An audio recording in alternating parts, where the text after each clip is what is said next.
ونستغفره ونؤمن به ونتوكل عليه ونعوذ بالله من شرور أنفسنا ومن سيئات أعمالنا من يهده الله فلا مضل له ومن يضلل فلا هادي له وأشهد أن لا إله إلا الله وحده لا شريك له وأشهد أن محمدا عبده ورسوله أما بعد فإن خير الحديث كتاب الله وخير الهدي هدي محمد صلى الله عليه وسلم وشر الأمور محدثاتها وكل محدثة بدعة وكل بدعة ضلالة وكل ضلالة في النار. أعوذ بالله من الشيطان الرجيم. بسم الله الرحمن الرحيم. يا أيها الذين آمنوا اتقوا الله حق تقاته ولا تموتن إلا وأنتم مسلمون. يا أيها الناس اتقوا ربكم الذي خلقكم من نفس واحدة وخلق منها زوجها وبث منهما رجالا كثيرا ونساء واتقوا الله الذي تساءلون به والأرحام إن الله كان عليكم رقيبا.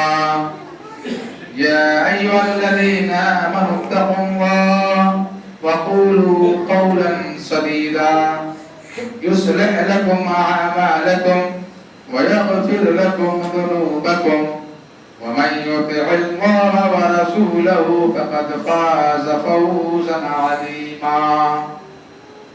وقال تعالى في موضع آخر إنا أنزلناه في ليلة القدر وما أدراك ما ليلة القدر ليلة القدر خير من 1000 شهر تنزل الملائكة والروح فيها بإذن ربهم من كل أمر سلام هي حتى مطلع الفجر.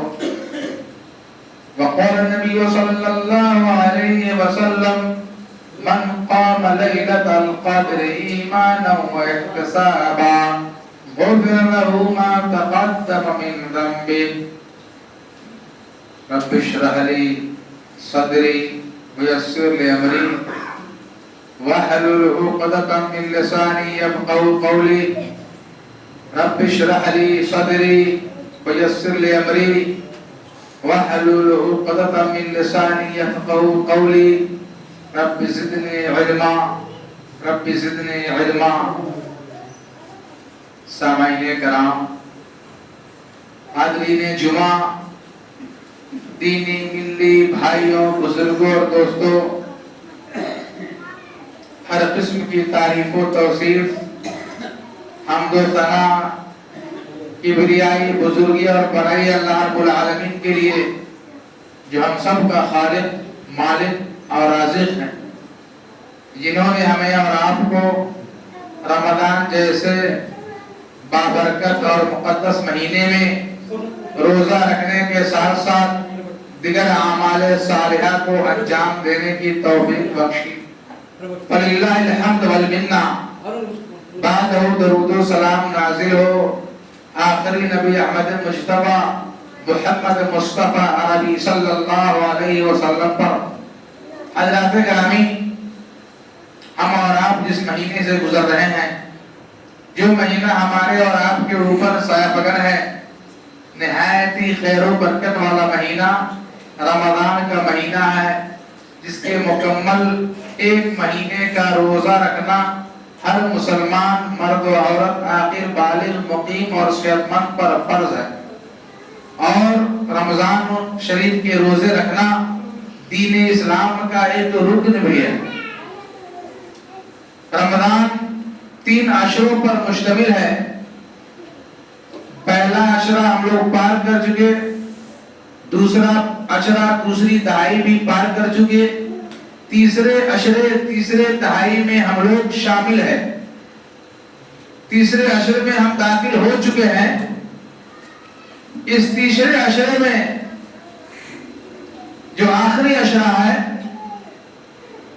کئی اعمال ہیں. اس تیسرے عشرے آخری عشرے کے اندر اعتکاف ہے، لیلۃ القدر یعنی شب قدر ہے، اسی طرح سے صدقۃ الفطر کا مسئلہ ہے، کئی اہم اعمال ہیں. آخری عشرے میں نبی کریم صلی اللہ علیہ وسلم کا معمول کیا تھا، اس سے متعلق آپ صلی اللہ علیہ وسلم کی چہیتی بیوی حضرت عائشہ رضی اللہ تعالی عنہا سے مروی حدیث ہے. عن عائشہ رضی اللہ تعالی عنہا قالت كان رسول الله صلى الله عليه وسلم اذا دخل العشر شد مئزره واحيا ليله وايقظ اهله متفق علیہ. نبی پاک صلی اللہ علیہ وسلم آخری عشرے میں کیا عمل تھا، اس سلسلے میں حضرت عائشہ رضی اللہ تعالیٰ عنہ کا بیان ہے. وہ کہتی ہیں کہ جیسے ہی آخری عشرہ، تیسرا عشرہ، آخری عشرہ داخل ہوتا، رسول اللہ صلی اللہ علیہ وسلم کمر بستہ ہو جاتے. آخری عشرے میں داخل ہوتے ہی یا آخری عشرہ کے داخل ہوتے ہی آپ صلی اللہ علیہ وسلم کمر بستہ ہو جاتے، بالکل نیکی کے کاموں کو، اعمال صالحہ کو انجام دینے کے لیے، ذکر و اذکار کے لیے، نوافل کا اہتمام کرنے کے لیے، قرآن مقدس کی تلاوت کے لیے اور دیگر بھلائی کے کاموں کو کرنے کے لیے بالکل تیار ہو جاتے، کمر بستہ ہو جاتے، کمر کس لیتے. اپنے آپ ہی کوئی اہم کام ہوتا ہے تو انسان اس کام کو انجام دینے کے لیے کمر بستہ ہو جاتے ہیں، تیار ہو جاتے ہیں، کمر کس لیتے ہیں کہ فلانے کام کو کرنا ہے. اللہ کے نبی صلی اللہ علیہ وسلم کے بارے میں ہے کہ عائشہ رضی اللہ عنہا کا بیان ہے کہ جیسے ہی آخری عشرہ داخل ہوتا، جس آخری عشرے سے ہم لوگ گزر رہے ہیں، آپ صلی اللہ علیہ وسلم کمر بستہ ہو جاتے اور کیا کرتے، رات بھر جاگتے تھے. آخری عشرہ کی راتوں میں جاگتے تھے، خاص طور سے شب قدر میں، لیلۃ القدر میں خود بیدار ہوتے تھے، شب بیداری کرتے تھے، جاگتے تھے. وَأَيْقَظَ أَهْلَهُ اور اپنے اہل و عیال کو، بال بچوں کو بھی جگاتے تھے، بیدار کرتے تھے. اس لیے جگانے کا مطلب کیا ہے، بیدار ہونے اور بیدار کرنے کا مطلب مفہوم کیا ہے؟ مطلب یہ ہے کہ رات کو جاگتے تھے، شب بیداری کرتے تھے، قرآن مجید کی تلاوت کرتے تھے، ذکر و اذکار میں مشغول رہتے تھے، تسبیح اور تحلیل بیان کرتے تھے، اس طرح سے دعاؤں میں مشغول رہتے تھے، اس طرح سے اعمال صالحہ کو انجام دیتے ہوئے رات گزارتے، شب بیداری کرتے.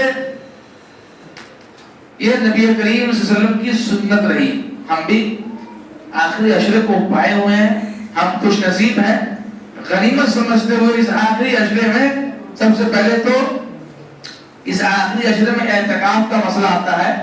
20 رمضان کو داخل ہونا ہے مسجد میں، اور مسجد میں داخل ہو کر کنارہ کشی اختیار کرنا ہے. اب ہم میں سے وہ لوگ خوش نصیب ہیں جو اعتکاف میں بیٹھے ہوئے ہیں.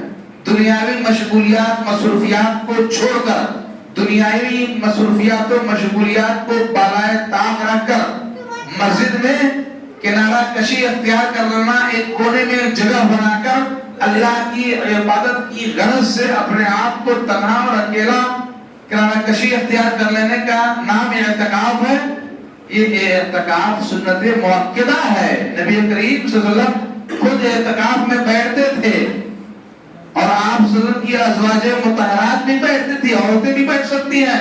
اعتکاف کا مسئلہ ہے جہاں عورتوں کا انتظام ہو، سسٹم ہو، پردہ ہو، پورا ماحول ہو اسلامی، اس طرح کا ایسی جگہوں میں جہاں مسجدوں میں عورتوں کے بیٹھنے کا انتظام ہو، تو اگر عورتیں بیٹھنا چاہیں تو عورتیں بھی بیٹھ سکتی ہیں. لیکن ہمیں خاص طور سے مرد حضرات کو چاہیے کہ اعتکاف میں بیٹھیں اور اعتکاف میں بیٹھ کر اللہ کی عبادت میں مشغول ہے. اس آخری عشرے کو غنیمت سمجھتے ہوئے اللہ کے نبی صلی اللہ علیہ وسلم کے بارے میں ابو ہریرہ رضی اللہ تعالیٰ عنہ سے مروی حدیث ہے. عن ابی ہریرہ رضی اللہ تعالیٰ عنہ قال كان يرى النبي صلى الله عليه وسلم القرآن كل عام مرة فورد عليه مرتين في العام الذي قبل وكان يعتكف كل عام 10 فاعتكف 20 في العام الذي قبل رواه البخاری. ابو ہریرہ رضی اللہ تعالیٰ عنہ جو معروف و مشہور صحابی ہے، ان سے بہت ساری حدیث مروی ہے، روایت کرتے ہیں کہ نبی کریم صلی اللہ علیہ وسلم پر ہر سال قرآن ایک رمضان میں نبی کریم صلی اللہ علیہ وسلم پر ایک مرتبہ پیش کیا جاتا، پڑھا جاتا، مدارسہ ہوتا. اور جس سال آپ صلی اللہ علیہ وسلم کا انتقال ہوا، جس سال آپ صلی اللہ علیہ وسلم دنیا سے چل بسے، اس سال آپ پر 2 مرتبہ قرآن پیش کیا گیا، 2 مرتبہ پڑھا گیا. اسی طرح آپ صلی اللہ علیہ وسلم رمضان کے آخری عشرے میں ہر سال 10 دن کا اعتکاف کرتے تھے، 10 دن مسجدوں میں بیٹھتے تھے. اور جس سال آپ صلی اللہ علیہ وسلم کا انتقال ہوا، اس سال آپ 20 دن کا اعتکاف کیا، 20 دن کے اعتکاف میں آپ صلی اللہ علیہ وسلم بیٹھے. اسے بخاری شریف نے روایت کیا ہے. تو نبی کریم صلی اللہ علیہ وسلم کا یہ معمول تھا کہ آپ صلی اللہ علیہ وسلم جبکہ آپ کے اگلے پچھلے تمام گناہ معاف تھے، لیکن نیکی کے کاموں کو، بھلائی کے کاموں کو انجام دینے کے لیے تیز ہوا سے بھی زیادہ تیز ہو جاتے تھے. رمضان کے دنوں میں خاص طور سے آخری عشرے میں وہ ہوا جس میں بدلی بھی ہو، جو بدلی کو ہوا تیز تیز چلاتی ہے، جس بدلی میں بارش اور پانی سے بھرا ہوا وہ بدلی جو تیز تیز چلتی ہے، جو زمین پہ برستی ہے اور سخاوت کا مظاہرہ ہوتا ہے، لوگ سیراب ہوتے ہیں، کھیتوں کو سیراب کیا جاتا ہے. نبی کریم صلی اللہ علیہ وسلم اس بدلی سے اس کی مثال دی گئی آپ صلی اللہ علیہ وسلم کی، اور تیز ہوا سے مثال دی گئی ہے کہ رمضان کے مہینے میں خاص طور سے آخری عشرے میں تیز ہوا سے بھی زیادہ تیز ہو جاتے تھے اور نیکی اور بھلائی کے کام کو خوب انجام دیتے تھے. اسی طرح سے عائشہ رضی اللہ تعالی عنہ کی دوسری حدیث ہے اعتکاف سے متعلق. عائشہ رضی اللہ تعالی عنہ قالت كان رسول الله صلى الله عليه وسلم اذا اراد ان يعتكف صلى الفجر ثم دخل في معتكفه رواه ابو داود. عائشہ رضی اللہ تعالی عنہ سے مروی ہے، وہ کہتی ہے کہ رسول اللہ صلی اللہ علیہ وسلم جب اعتکاف کا ارادہ کرتے تھے تو فجر کی نماز پڑھ لیتے، پھر اپنے اعتکاف کی جگہ میں چلے جاتے، داخل ہو جاتے، اعتکاف کی جگہ بناتے، کبھی چارپائی یا پردہ سے گھیر لیتے اور اعتکاف کی جگہ میں چلے جاتے، وہاں جا کر اللہ کی عبادت کرتے تھے. تو اس لیے اعتکاف میں بیٹھنا چاہیے، یہ سنت مؤکدہ ہے، بڑی فضیلت ہے، بڑی اہمیت ہے، بڑا اجر و ثواب ہے. اعتکاف میں بیٹھے رہنے کے دوران بھی کچھ پابندیاں ہیں، کچھ آداب ہے. اللہ کے نبی صلی اللہ علیہ وسلم نے فرمایا عائشہ رضی اللہ تعالی عنہا قالت السنة على المعتكف أن لا يعود مريضا ولا يشهد جنازة ولا يمس امرأة ولا يباشرها ولا يخرج لحاجة إلا لما لا بد منه ولا يعتكف إلا بصوم ولا يعتكف إلا في مسجد جامع. عائشہ رضی اللہ تعالیٰ عنہ سے روایت کرتی ہے نبی کریم صلی اللہ علیہ وسلم نے فرمایا کہ معتکف پر، اعتکاف میں بیٹھنے والوں پر سنت یہ ہے کہ وہ کسی مریض کی عیادت کرنے کے لیے باہر نہ نکلے. کوئی گاؤں میں بیمار پڑ گیا تو مریض کی عیادت کرنا یہ اس میں فضیلت ہے، اہمیت و سنت ہے عام دنوں میں. لیکن کوئی شخص اعتکاف میں بیٹھ گیا، اب کوئی بیمار پڑ رہا ہے، ان کو خبر لگی، تو اعتکاف میں بیٹھنے والا مریض کی عیادت کرنے نہ جائے، کیونکہ اس سے اہم معاملہ ہے اعتکاف کا، اور یہ بھی ایک عبادت ہے. اس طرح سے گاؤں میں جائیں گے، گھومیں گے، بہت سارے لوگوں سے ملاقات ہوگی، وقت ضائع ہوگا، دنیا داری کی باتیں ہونے لگیں گی، ذہن منتشر ہو جائے گا. اس لیے کہا گیا کہ سنت یہ ہے کہ مریض کی عیادت بھی کرنے نہ جائے. اسی طرح سے ولا یشهد جنازہ، کسی جنازے میں شامل نہ ہو، جنازہ کی نماز میں شامل نہ ہو، جنازہ کی نماز میں نہ جائے، کیونکہ وہاں بھی جائیں گے، لوگوں سے ملاقات ہوگی، بہت ساری دنیاوی باتیں ہوں گی اور انسان کا ذہن منتشر ہو جائے گا، وقت ضائع ہوگا، عبادت سے ذہن ہٹ جائے گا. اعتکاف یعنی اللہ سے لو لگانے کا معاملہ ہے، یہ خشوع اور خضوع کا معاملہ ہے. بالکل اللہ سے رشتہ جڑ جاتا ہے انسان 10 روز تک مسلسل اللہ کی عبادت میں، ذکر و اذکار میں، قرآن کی تلاوت میں، تسبیح، تحمید اور تحلیل میں مشغول رہتا ہے، گناہوں کی مغفرت طلب کرتا ہے، وہ جو ایک ماحول ہوتا ہے، وہ جو ایک مشن اور ایک مزاج ہوتا ہے، طبیعت بن جاتی ہے، انسان گاؤں میں نکلے مریض کی عیادت کے لیے، پھر جنازہ میں شریک ہوں، اس طرح سے اعتکاف پہ اثر پڑتا ہے۔ اس لیے کہا گیا کہ سنت یہ ہے کہ مریض کی عیادت نہ کرے، جنازے میں حاضر نہ ہو۔ اسی طرح سے بہت زیادہ سخت ضرورت نہ ہو، بہت زیادہ سخت کوئی کام نہ ہو تو مسجد سے باہر نہ جائے۔ اگر بیت الخلا کا انتظام ہے، پیشاب پخانہ کا انتظام مسجد ہی میں ٹوائلٹ ہے، تو پھر بلا وجہ جو ہے نا ہوا خوری کی غرض سے یا اور کسی کھیت کھلیان کو دیکھنے کی غرض سے نہ نکلے، کیونکہ اعتکاف ہے، اعتکاف کا جو اجر و ثواب ہے اس میں کمی ہو جائے گی۔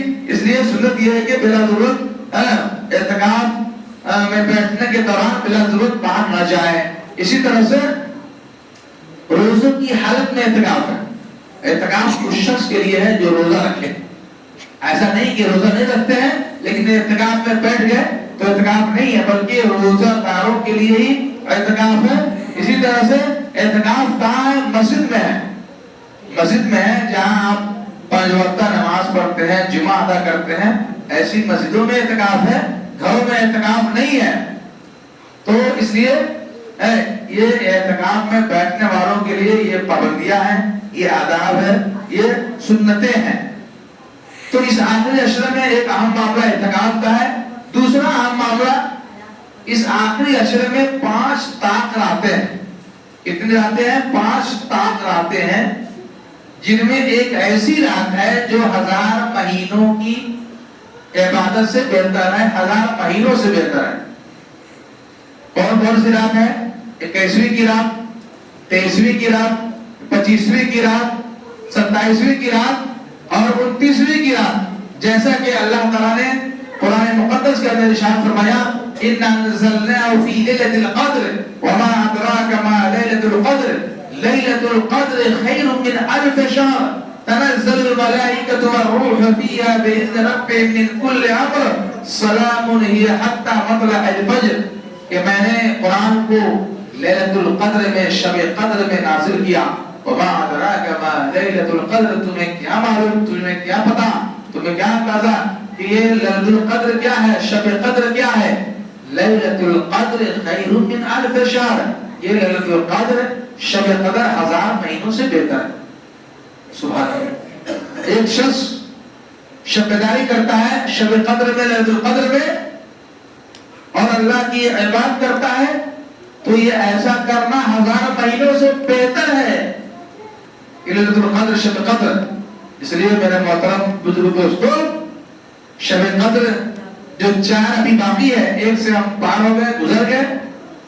شب قدر میں جیسے آج رات میں شب قدر ہے، لیلۃ القدر ہے، جو آج 23ویں کی رات ہوگی، پھر باقی رہ جائے گا 25ویں، 27ویں اور 29ویں۔ شب قدر کو غنیمت سمجھتے ہوئے رات میں شب بیداری کرے۔ اللہ کے نبی صلی اللہ علیہ وسلم کے بارے میں آپ کے سامنے حدیث پڑھی گئی ہے کہ آپ خود جاگتے تھے اور اپنے اہل و عیال کو جگاتے تھے، آپ خود بیدار ہوتے تھے، اپنے اہل و عیال کو بیدار کرتے تھے۔ تو میرے محترم بزرگ دوستو، شب قدر کا احترام کرتے ہوئے، لحاظ خیال کرتے ہوئے، اسے غنیمت سمجھتے ہوئے، نبی کریم صلی اللہ علیہ وسلم کی سنت سمجھتے ہوئے یہ موقع ہے کہ ہم شب بیداری کریں، رات بھر اللہ کی عبادت کریں، ذکر و اذکار میں مشغول رہیں، دعائیں کریں، تسبیح و تحلیل بیان کریں، قرآن مجید کی تلاوت کریں، گناہوں کی مغفرت طلب کریں، گناہوں کی بخشش طلب کریں، اللہ کے سامنے روئیں گڑائیں تاکہ ہمارے گناہ اللہ تعالیٰ معاف کر دے۔ یہ موقع ہے، پھر رمضان ختم، پھر یہ موقع ہاتھ سے چلا جائے گا، پچھتانے سے کوئی فائدہ نہیں۔ اللہ کے نبی صلی اللہ علیہ وسلم نے فرمایا من قام لیلۃ القدر ایمانا واحتسابا غفر له ما تقدم من ذنبه، کہ جس کسی نے رمضان کے مہینے میں، لیلۃ القدر میں، شب قدر میں، ایمان کی حالت میں قیام اللیل کیا، قام، نماز پڑھی، نماز کا اہتمام کیا، ایمان کی حالت میں اجر و ثواب کی امید سے اجر و ثواب کو حاصل کرنے کے لیے کیا فائدہ ہے؟ اللہ کے نبی صلی اللہ علیہ وسلم نے فرمایا غفر له ما تقدم من ذنبه، اس کے تمام پچھلے صغیرہ گناہ معاف کر دیے جاتے ہیں. اتنا بڑا فائدہ ہے، اتنا بڑا فائدہ ہے. تو ہمیں تراویح کے بعد گھر جائیں، کھانے پینے سے فارغ ہونے کے بعد مسجد میں آئیں. مسجد میں اگر جو قرآن پڑھنا جانتے ہیں قرآن کی تلاوت کریں، قرآن پڑھیں، تھک جائیں وضو کریں، پھر آئیں تر و تازہ ہو جائیں، پھر نماز 2 رکعت پڑھ کے صلاۃ اللیل مثنا مثنا، رات کی نماز 2 رکعت ہے، جوڑا جوڑا ہے، 2 رکعت کر کے نفل پڑھتے جائیں، تھک جائیں، پھر باہر جائیں، وضو کریں، تازہ دم ہو جائیں، بیٹھ جائیں، اللہ سے دعائیں کریں، دعائیں کرتے رہیں، اللہ سے دعائیں کرتے رہیں، تھک جائیں، پھر وضو کریں، پھر آئیں قرآن کی تلاوت کریں، کبھی نماز پڑھیں، کبھی دعا کریں، کبھی ذکر کریں، کبھی اذکار کریں، کبھی اس طرح سے رات کو گزارنا ہے اللہ کی عبادت میں. ایسا نہیں کہ جگ رہے ہیں گھر میں، باہر کرسی پر بیٹھے ہوئے ہیں، گفتگو ہو رہی ہے، شربت پی رہے ہیں، چائے پی رہے ہیں، صرف جگ رہے ہیں، عبادت نہیں کر رہے ہیں. پھر یہ جاگنا، یہ شب بیداری کا کوئی فائدہ نہیں ہے. شب بیداری کا مطلب اللہ رب العالمین کی عبادت ہے. اللہ رب العالمین کے سامنے رونا اور گڑگڑانا ہے، قرآن مجید کی تلاوت ہے، نوافل کا اہتمام کرنا ہے، ذکر و اذکار کرنا ہے. اس طرح سے ہم رات کو گزارتے ہیں اللہ کی عبادت میں، تو یہ ہمارا گزارنا 1000 مہینوں سے بہتر ہے. اور اس شب قدر میں نماز پڑھنے کی وجہ سے اللہ کے نبی صلی اللہ علیہ وسلم نے فرمایا کہ پچھلے صغیرہ گناہ معاف کر دیا. تو یہ آخری عشرے میں اعتکاف کا مسئلہ تھا. اسی طرح سے شب قدر کی اہمیت اور فضیلت ہے. اسی طرح سے اسی آخری عشرے میں ایک معاملہ صدقۃ الفطر کا ہے. کس کا ہے؟ صدقۃ الفطر. یہ فرض ہے. جو کہتے ہیں فطرہ ادا کرتے ہیں، یہ صدقۃ الفطر کیا ہے؟ فرض ہے، واجب ہے، ضروری ہے. اس کا جو بہتر ٹائم ہے سنت کے مطابق چاند دیکھنے کے بعد نکالنا. اس سے 1 روز 2 روز قبل بھی نکال سکتے ہیں، جائز ہے. ایسا ثبوت ہے صحابہ کرام سے 1-2 دن پہلے بھی نکالتے تھے، لیکن بہت پہلے نہیں. کچھ لوگ 15 دن پہلے 10 دن پہلے اناج غلہ مسجد میں لے جا کے پھینک دیتے ہیں. یہ طریقہ بھی درست نہیں ہے. جب ہمیں قرآن و حدیث کے مطابق چلنا ہے تو جو سنت جو وقت ہے، جو ٹائمنگ دیا گیا ہے، اسی ٹائم پہ ہم ادا کریں تو بہتر ہے. چاند دیکھنے کے بعد سے لے کر عیدگاہ جانے سے پہلے تک ادا کر دینا ہے، دے دینا ہے. یہ فرض ہے، واجب ہے، ضروری ہے.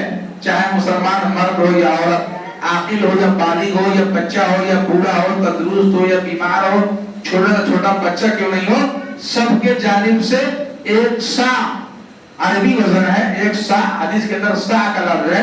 1 سا ادا کرنے کا حکم ہے. 1 سا کا وزن اپنے یہاں کے وزن کے مطابق کئی اقوال ہے اس سلسلے میں. کچھ لوگوں نے 2.5 کلو کہا ہے، کچھ لوگوں نے 3 کلو کہا ہے، کچھ لوگ 2 کلو 700 گرام 800 گرام اس طرح سے بھی کہا ہے. 2.5 اور 3 کے درمیان بھی کہا ہے. تو بہت سارے لوگ 2.5 کلو بھی نکالتے ہیں، بہت سارے لوگ 3 کلو بھی نکالتے ہیں. بہتر ہے کہ 3 کا اعتبار کر لیا جائے. کچھ اللہ کے راستے میں 1 پاؤں زیادہ ہی چلا جائے، کیا حرج ہے. تو اس طرح سے 1 سا کا یہ وزن ہے. اور عام طور سے اللہ کے نبی صلی اللہ علیہ وسلم کے زمانے میں خود نبی کریم صلی اللہ علیہ وسلم نے حکم دیا اور صحابہ کرام کا بھی عمل ہے کہ وہ غلہ نکالتے تھے. اناج غلہ کھانے کی جو چیزیں ہیں وہ نکالتے تھے، جیسے کھجور، گندم، جو، پنیر، اس طرح کی چیزیں، کاجو بادام کشمش، اس طرح کی چیزیں جو وہاں پایا جاتا تھا، جو لوگ کھاتے تھے، اس میں سے 1 سا کے مقدار میں نکالتے تھے. تو اللہ کے نبی صلی اللہ علیہ وسلم کی سنت پر عمل کرتے ہوئے اگر نکالنا ہے تو چاند دیکھنے سے لے کر عیدگاہ جانے سے پہلے کے درمیان نکالے. کیا نکالے؟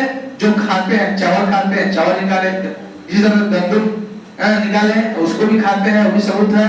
تو مکئی اگر ہے تو مکئی نکالے. اس طرح سے جو چیز کھاتے ہیں ان چیزوں کا اعتبار کرے. خاص طور سے زیادہ افضل اور بہتر تو چاول ہی ہے، کیونکہ انسان چاول کھاتا ہے.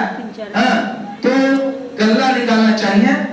الگ بات ہے کہ بعض علماء کرام نے نقدی نکالنے کا بھی جواز کا فتویٰ دیا ہے، لیکن ہم یہ کہیں کہ واللہ عالم، اللہ بہتر جانتا ہے۔ سنت یہ ہے کہ اناج اور غلہ ہی نکالے۔ حدیث ہے زکات الفطر سے متعلق، عن ابن عباس رضی اللہ تعالی عنہما قال فرض رسول اللہ صلی اللہ علیہ وسلم زکات الفطر طہرۃ للصائم من اللغو والرفث وطعمۃ للمساکین فمن اداها قبل الصلاة فهي زکات مقبولہ ومن اداها بعد الصلاة فهي صدقۃ من الصدقات۔ رواہ احمد۔ عبداللہ بن عباس رضی اللہ تعالی عنہما سے روایت ہے رسول اللہ صلی اللہ علیہ وسلم نے زکات الفطر کو فرض کر دیا، فطرہ نکالنے کو کیا کر دیا؟ فرض کر دیا۔ اس کی حکمت کیا ہے؟ اس حدیث میں بیان کیا گیا ہے کیوں فرض کیا گیا ہے، اس کی حکمت کیا ہے، مصلحت کیا ہے؟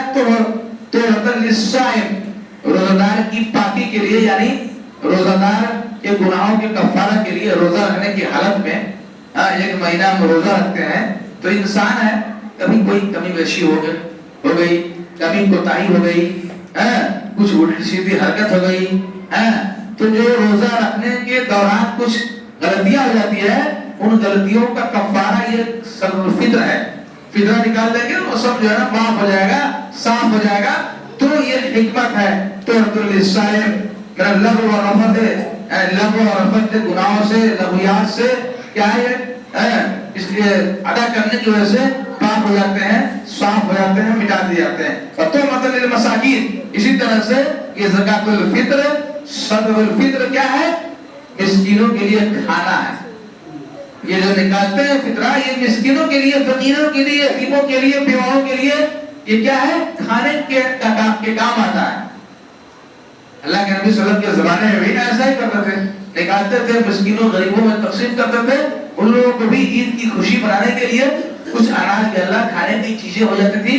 مالدار لوگ خوب عیش کے ساتھ بھرپور کھاتے ہیں، غریبوں کو، فقیروں کو بھی اس دن کھانے کے لیے کچھ ہو جائے، اس مقصد کے تحت زکات الفطر کو فرض کیا ہے۔ اس لیے غلہ ہی دینا چاہیے، اور جو مستحق ہے اپنے سماج میں، معاشرے میں، پاس میں، پڑوس میں، جو واقعی غریب ہے، کھانے کے لیے نہیں ہے، ایسے لوگوں کو ترجیح دیتے ہوئے مسکینوں کو، غریبوں کو، یتیموں کو، بیواؤں کو فی سبیل اللہ، اللہ کے راستے میں ان زکات الفطر کو دینا چاہیے، بانٹنا چاہیے، تقسیم کرنا چاہیے۔ اسی طرح ایک دوسری حدیث ہے، عن عبداللہ بن عمر رضی اللہ عنہ قال فرض رسول اللہ صلی اللہ علیہ وسلم زکات الفطر من رمضان ساعًا من تمر او ساعًا من شعیر العبد والحر والذکر والانثى والصغیر والکبیر من المسلمین۔ رسول اللہ صلی اللہ علیہ وسلم نے زکات الفطر کو، صدقۃ الفطر کو فرض کیا رمضان میں 1 سا کھجور میں سے، اسی طرح سے، یا 1 سا جو میں سے، گندم میں سے، اللہ کے رسول نے فرض کیا کہ اس میں سے 1 سا نکالے۔ کس پر ہے یہ؟ چاہے وہ غلام ہو، چاہے وہ آزاد ہو، چاہے وہ مرد ہو، چاہے وہ عورت ہو، چاہے بچہ ہو، چاہے بوڑھا ہو، مسلمانوں میں سے سب پہ یہ زکات الفطر جو ہے نا فرض ہے۔ میرے محترم بزرگ دوستو، یہ آخری عشرہ چل رہا ہے، اس میں بہت سارے اعمال ہیں، جیسا کہ آپ کے سامنے باتیں رکھی گئی، اعتکاف میں بیٹھنے کا معاملہ، شب قدر کا معاملہ، صدقۃ الفطر کا معاملہ، ان باتوں کا لحاظ کرتے ہوئے جو کچھ ہم سے کمی کوتاہی ہو گئی ہے، جو سستی کائلی غفلت ہو چکی ہے، اس کو جانے دے۔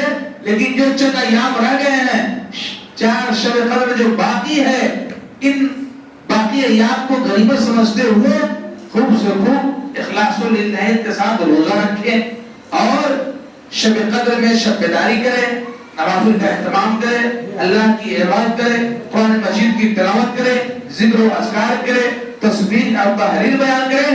اس طرح کر کے 1 ہفتہ جو رہ گیا ہے، 8 دن جو رہ گئے ہیں، 1 عشرہ جو آخری عشرہ رہ گئے ہیں، اسے ہم گزار دیں اور اللہ تعالیٰ کو راضی کر لیں۔